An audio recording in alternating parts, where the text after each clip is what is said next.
UP में आतंकवाद पर योगी सरकार की surgical strike, 142 sleeping module arrest, एक को किया ढेर, ताबड़तोड़ कार्रवाई ने तोड़ी दहशतगर्दों की कमर।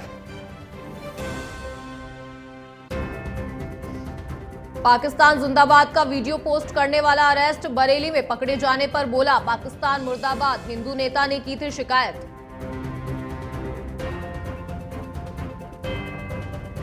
आगरा के पुष्पांजलि हॉस्पिटल के बंद एनआईसीयू में लगी आग, चालू एनआईसीयू और पीआईसीयू तक पहुंची आग की लपटें, शॉर्ट सर्किट से आग लगने की आशंका। मातम में बदली बहन की शादी की खुशियां, गोरखपुर में दो सगे भाइयों ने फंदे पर लटक कर दे दी जान और 3 दिन बाद घर में छोटी बहन की थी शादी।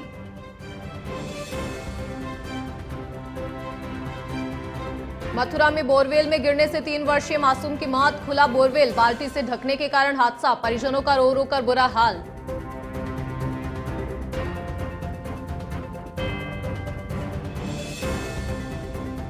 नमस्कार, वंदे भारतम, आप देख रहे हैं नेशन उत्तर प्रदेश और मैं हूं आपके साथ कशिश गौड़।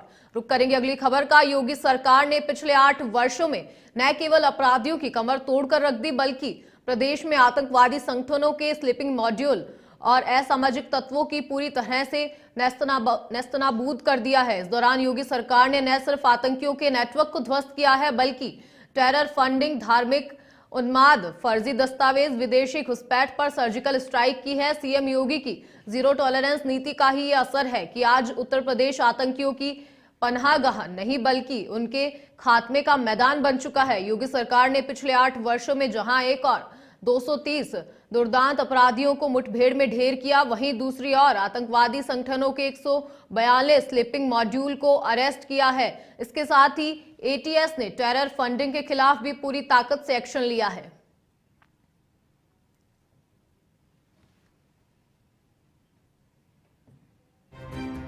योगी सरकार ने यूपी से आतंकवाद का सफाया किया है और 142 स्लीपिंग मॉड्यूल अरेस्ट किए हैं और एक को ढेर किया है।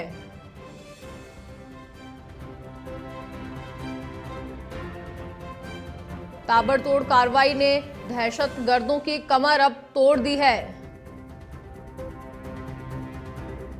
योगी सरकार ने यूपी से आतंकवाद का अब सफाया कर दिया है और 142 स्लीपिंग मॉड्यूल अरेस्ट किए हैं और एक को ढेर कर दिया है। और 2017 से पहले यूपी में आए दिन आतंकवादी वारदातें सामने आती थी और अब ताबड़तोड़ कार्रवाई ने दहशतगर्दों की कमर तोड़ दी है।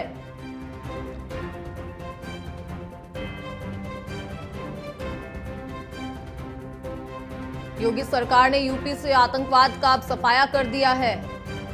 142 स्लीपिंग मॉड्यूल अरेस्ट किए हैं और एक को ढेर कर दिया है योगी सरकार ने अब।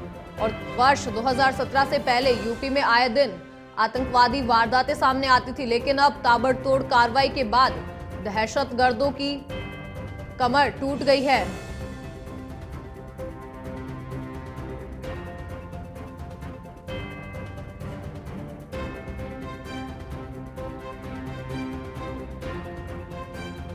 बरेली में पाकिस्तान के समर्थन में पोस्ट करने वाला युवक सोमवार को अरेस्ट कर लिया गया। युवक ने फेसबुक पर पाकिस्तान जिंदाबाद और झंडा लहराने का वीडियो पोस्ट किया था।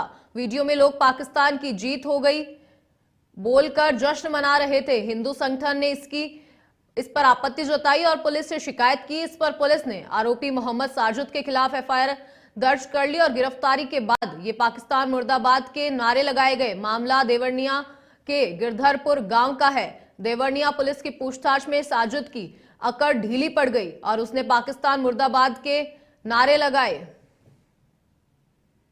गिरफ्तारी के बाद भी पाकिस्तान मुर्दाबाद के नारे लगाए और आगे की कार्रवाई न्यायालय के निर्देशानुसार की जाएगी। अब पाकिस्तान का झंडा लहराने वाला युवक अब गिरफ्तार हो गया है।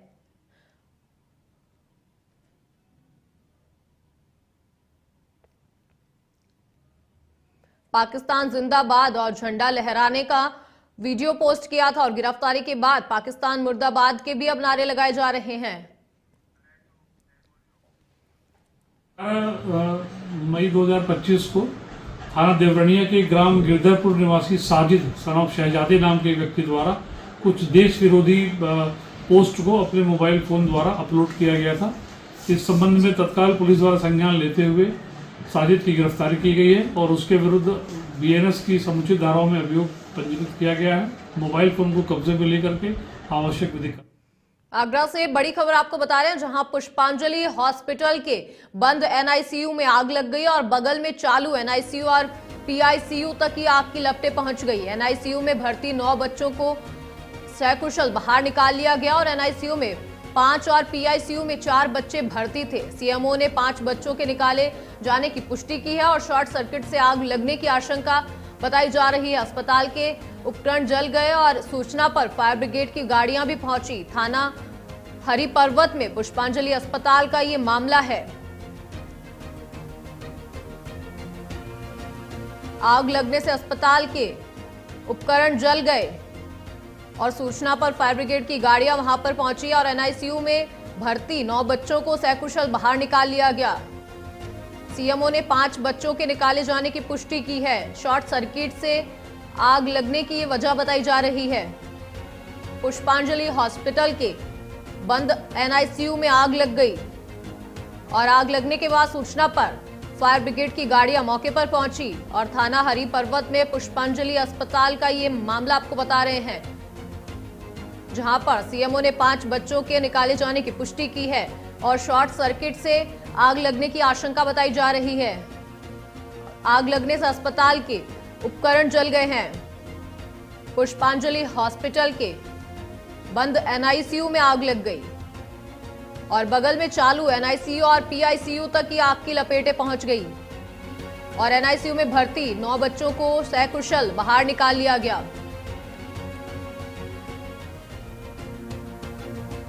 बड़ी खबर आपको बता रहे हैं, जहां लखनऊ में बीजेपी की कल विशेष तिरंगा यात्रा ऑपरेशन सिंदूर की उपलब्धियां बताने के लिए यात्रा सीएम योगी गांधी प्रतिमा से तिरंगा यात्रा को रवाना करेंगे। डिप्टी सीएम ब्रजेश पाठक और केशव प्रसाद मौर्य मौजूद रहेंगे। गांधी प्रतिमा से ये यात्रा बीजेपी की तिरंगा यात्रा निकाली जाएगी। गांधी प्रतिमा से बीजेपी की ये तिरंगा यात्रा निकाली जाएगी।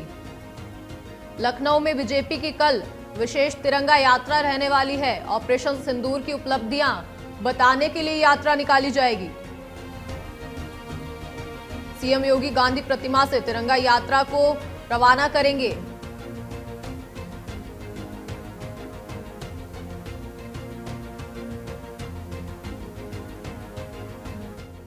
तो हमारे साथ हमारे सहयोगी यूपी ब्यूरो हेड दानिश वारशी हमारे साथ जुड़ चुके हैं। तो दानिश, अब लखनऊ में बीजेपी की कल विशेष तिरंगा यात्रा निकाली जाएगी ऑपरेशन सिंदूर की उपलब्धियां बताने के लिए, पूरी जानकारी आपसे चाहेंगे। देखिए, जिस तरीके से इंडिया पाकिस्तान का जो युद्ध है, उस युद्ध पे कहीं ना कहीं सीज फायर का कभी उल्लंघन होता है, कभी विराम लगता है। उसको लेकर के जो अफवाहें हैं, जिनको लेकर के उत्तर प्रदेश समेत पूरे भारत में कंफ्यूजन बनी हुई है। कंफ्यूजन इस बात की बनी हुई है कि इंडिया में ये युद्ध में क्या हुआ, पाकिस्तान की तरफ से क्या हुआ, सीज फायर का मामला क्या है। इसको लेकर के जो बीजेपी ने उत्तर प्रदेश में, बीजेपी में योगी आदित्यनाथ मुख्यमंत्री हैं, तो वो कल तिरंगा यात्रा निकालने की इनकी एक योजना है, जिसमें वो गांधी प्रतिमा से लेकर के पूरे लखनऊ में वो योजना के बारे में बताएंगे कि सिंदूर, जो ऑपरेशन सिंदूर चल रहा था, उसमें किस तरीके से भारत ने पाकिस्तान का कितना टारगेट किया और किस तरीके से अपने भारत में क्या क्या परेशानियां, कठिनाइयां आ सकती हैं और युद्ध में क्या क्या चीजें होनी चाहिए। इसको लेकर के मुझे लगता है बीजेपी ये जताने की पूरा प्रयास करेगी कि बीजेपी के राज में किस तरीके से पाकिस्तान को सबक सिखाया गया है और 26 का बदला 100 आतंकवादियों को मार करके ये बताया जाएगा कि ऑपरेशन सिंदूर कितना जरूरी था और ये बीजेपी राज में हुआ, कैसे हुआ, क्यों हुआ, इसको लेकर के जानकारी दी जाएगी, जिसमें डिप्टी सीएम की मौजूदगी होगी। सीएम इसका लॉन्चिंग करेंगे। तो अब देखने वाली बात यह है कि उत्तर प्रदेश समेत भारत में जो अफवाहों का दौर चल रहा है, जो कंफ्यूजन बनी हुई है, उसको क्लियरिफिकेशन करने के लिए बीजेपी तिरंगा यात्रा निकालेगी। जी दानिश वारसी, आपका धन्यवाद तमाम जानकारी के लिए, हमारे साथ जुड़ने के लिए। तो लखनऊ में बीजेपी की कल विशेष तिरंगा यात्रा निकाली जाएगी। ऑपरेशन सिंदूर की उपलब्धियां बताने के लिए ये तिरंगा यात्रा निकाली जाएगी। सीएम योगी गांधी प्रतिमा से तिरंगा यात्रा को रवाना करेंगे और डिप्टी सीएम ब्रजेश पाठक और केशव प्रसाद मौर्य भी इस यात्रा में मौजूद रहेंगे। गांधी प्रतिमा से बीजेपी की तिरंगा यात्रा निकाली जाएगी। तो लखनऊ में बीजेपी की कल विशेष तिरंगा यात्रा है और ऑपरेशन सिंदूर की उपलब्धियां बताने के लिए तिरंगा यात्रा निकाली जाएगी।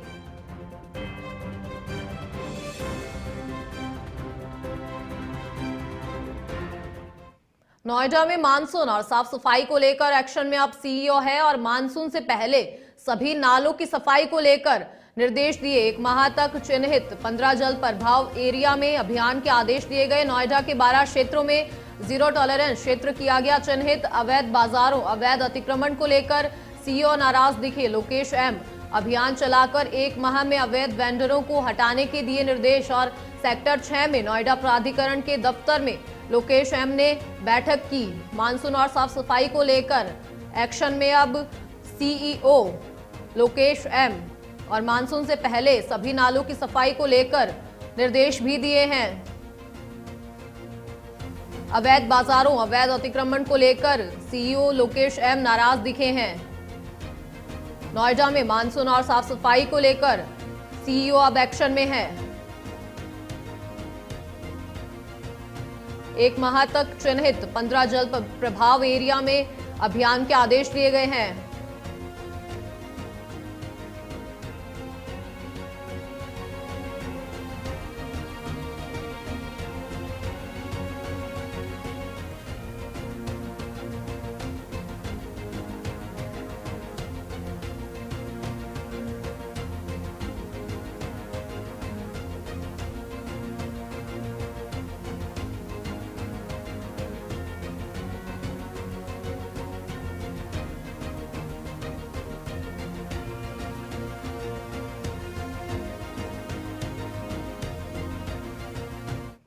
मिर्जापुर में मंडलायुक्त विध्यांचल मंडल बालकृष्ण त्रिपाठी ने आज आयुक्त कार्यालय में अशोक स्तंभ की स्थापना की। इस अवसर पर मंडलायुक्त ने कहा कि अशोक स्तंभ हम सभी भारतवासियों का बहुत ही पुराना निशान है। इसकी मान्यता हमेशा से चलती आ रही है और मेरे कार्यालय में आज इसे स्थापित किया गया है। उन्होंने कहा कि अशोक स्तंभ शक्ति, साहस और गरिमा का प्रतीक है जो लोगों को प्रेरित करता है। इस अवसर पर अपर आयुक्त प्रशासन डॉक्टर विश्राम, अपर आयुक्त न्यायिक आशीष कुमार मिश्रा, मुख्य अभियंता मिर्जापुर क्षेत्र लोक निर्माण विभाग इंजीनियर राम स्वरूप सहित आयुक्त कार्यालय के अधिकारी कर्मचारी मौजूद रहे।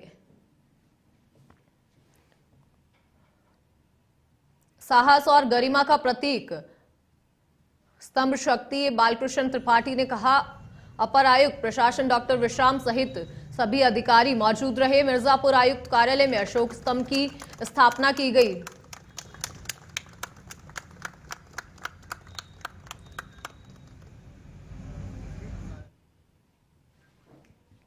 हाँ, देखिए अशोक स्तंभ की जो बहुत ही हम लोगों का पुराने समय से इसकी बहुत मान्यता चली आ रही है और अपने प्रांगण में, कमिश्नरी कार्यालय प्रांगण में भी हम लोगों ने इसको भी स्थापित किया है, जिसका अभी आज अनावरण किया गया है और जिसमें मुख्य रूप से रहता है सत्यमेव जयते, हमेशा सत्य की विजय होती है। इस आदर्श को स्थापित करने के लिए, लोगों को हमेशा याद दिलाने के लिए, वो हमेशा जब भी कोई भी इधर से प्रवेश करेगा द्वार से तो उसका ध्यान जाएगा। तो मुझे लगता है कि वो अपने कार्यों के प्रति और ईमानदारी से और सत्यनिष्ठा से काम करेगा। हाँ, देखिए अशोक स्तंभ की जो फिलहाल के लिए वक्त हो चुका है एक छोटे से ब्रेक का। ब्रेक के बाद फिर हाजिर होंगे।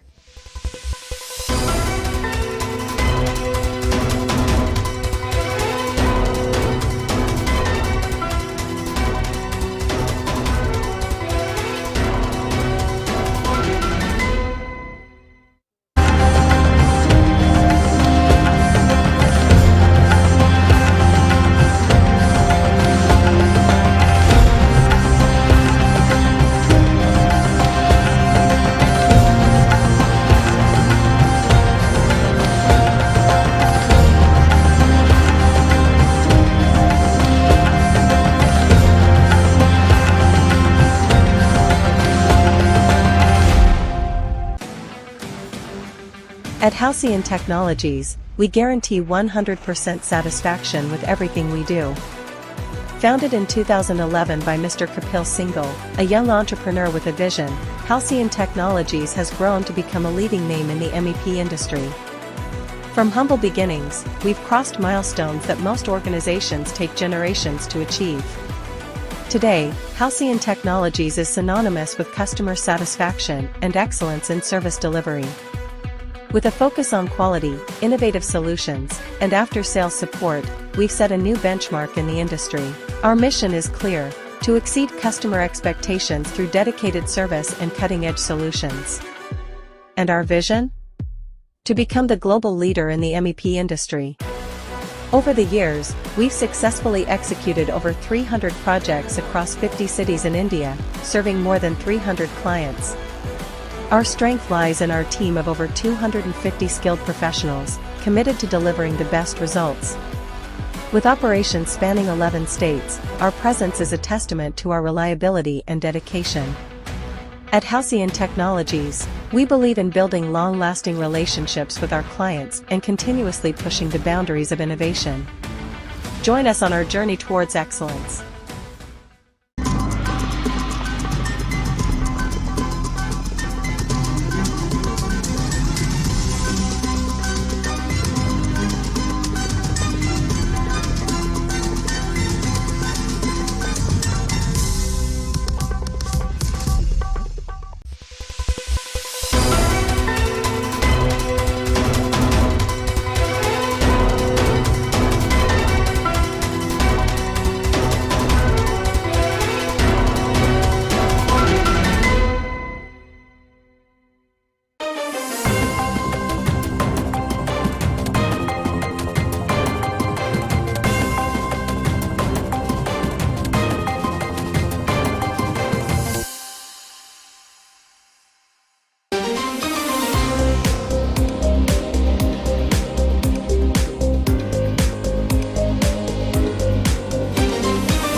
At Halcyon Technologies, we guarantee 100% satisfaction with everything we do.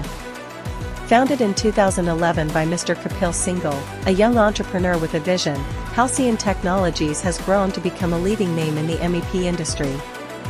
From humble beginnings, we've crossed milestones that most organizations take generations to achieve. Today, Halcyon Technologies is synonymous with customer satisfaction and excellence in service delivery. With a focus on quality, innovative solutions, and after-sales support, we've set a new benchmark in the industry. Our mission is clear: to exceed customer expectations through dedicated service and cutting-edge solutions. And our vision? To become the global leader in the MEP industry. Over the years, we've successfully executed over 300 projects across 50 cities in India, serving more than 300 clients. Our strength lies in our team of सरकार ने पिछले 8 सालों में न केवल अपराधियों की कमर तोड़कर रख दी, बल्कि प्रदेश में आतंकवादी संगठनों के स्लीपिंग मॉड्यूल और असामाजिक तत्वों को पूरी तरह से नेस्त नाबूद कर दिया है। इसी दौरान योगी सरकार ने न सिर्फ आतंकियों के नेटवर्क को ध्वस्त किया, बल्कि टेरर फंडिंग, धार्मिक उन्माद, फर्जी दस्तावेज, विदेशी घुसपैठ पर सर्जिकल स्ट्राइक की है। सीएम योगी की जीरो टॉलरेंस नीति का ही असर है कि आज उत्तर प्रदेश आतंकियों की पनाहगाह नहीं है, बल्कि उनके खात्मे का मैदान बन चुका है। योगी सरकार ने पिछले 8 सालों में जहां एक और 230 दुर्दांत अपराधियों को मुठभेड़ में ढेर किया, वहीं दूसरी ओर आतंकवादी संगठनों के 142 स्लीपिंग मॉड्यूल को अरेस्ट किया है। इसके साथ ही एटीएस ने टेरर फंडिंग के खिलाफ भी पूरी ताकत से एक्शन लिया।